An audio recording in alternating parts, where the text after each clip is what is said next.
The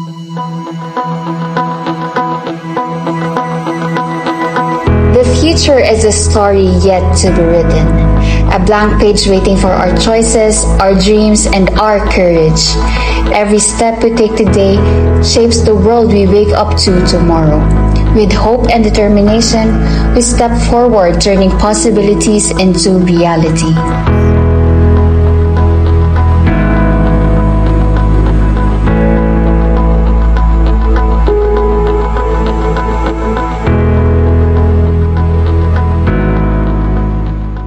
I'm Dr. Lahi, the head of the mathematics department and the advisor of the Supreme Student Council.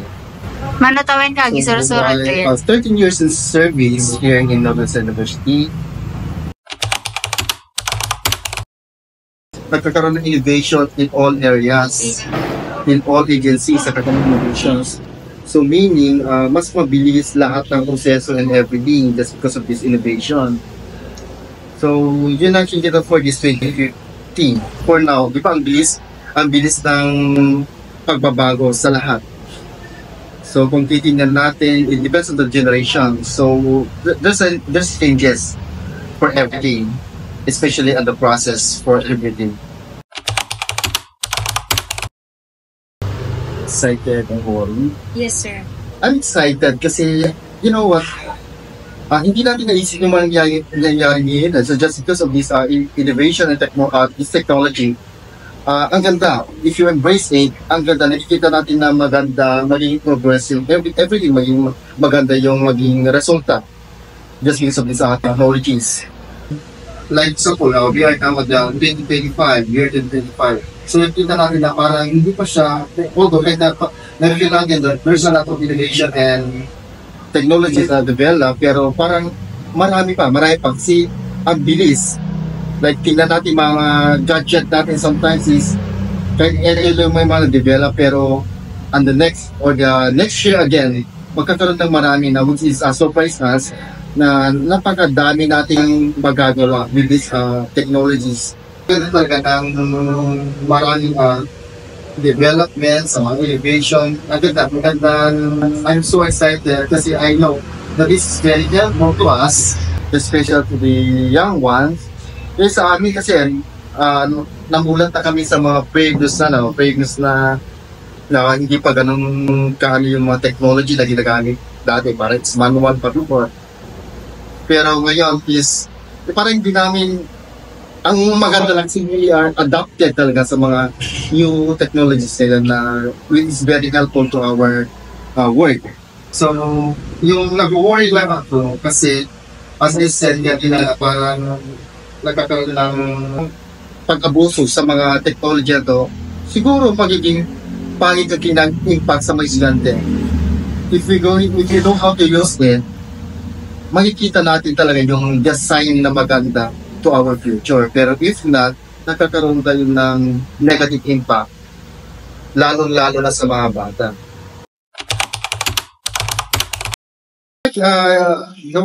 Siguro pinaka na advice sa kanila just because of these changes to our life siguro is huwag tayo matakas to. Don't afraid na magpamalit tayo sa lahat ng decision natin. Kasi this decision talaga, of course, we're not perfect. Going to this success kasi, marami tayong challenges eh. This process kasi is something I know it's different talaga. Marami kapag dadaanan. So, siguro my advice siguro, just move on. Open lang tayo dito sa mga na-encounter natin na challenges sa our life. Kasi from here kasi, pag malagpasalaman natin dito, mag-target natin siya. There's a lot of opportunities sometimes. Sometimes we are confusing about our target kasi just because of this. There's a lot of doors. Kaya kung minsan we are confused about this one. Kaya ang gagawin ko yan, focus na lang sa goal para at least man lang makabit natin kung ano yung gusto nating marating. So, as students, as I said, we have to study hard. And since even though we have the technologies, you know what to do kasi yung age is given now. Like yung mga high school ko, meron ka lang kayo sa inyo high school. But still, your parents, makinig pa rin tayo sa kanila. Kasi, of course, for me kasi, your parents knows this for you. Kaya makinig lang and I'm sure pupunta kayo sa tamang landas.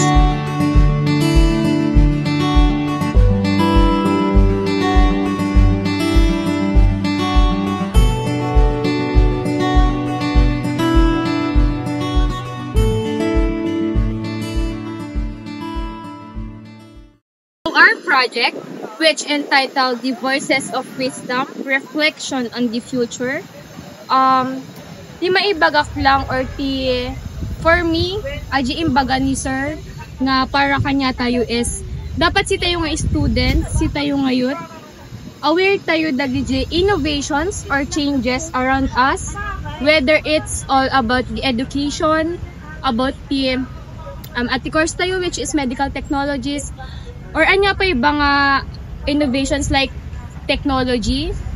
Ti maibagak lang gamin ket aji imbaga ni sir nga we must use these innovations and changes wisely. Ken haan tayo nga mabuteng nga agkamali since si tayo met nga tao ket adati uniqueness tayo haan nga perfect at ang at dalat ti mali nga maobra tayo. Aji lang ket dapat whether nga adati mangyayari around us, adati jay hope, ken adati jay dapat nga obrahin tayo nga isipin tayo met lang numayat ba or mati di jo obrahin tayo, which is dapat the innovations and changes ag-start within us nga estudyanteng mitapno amo tayo met no kasano tayo nga i-present or evolve during the innovations and changes in our world.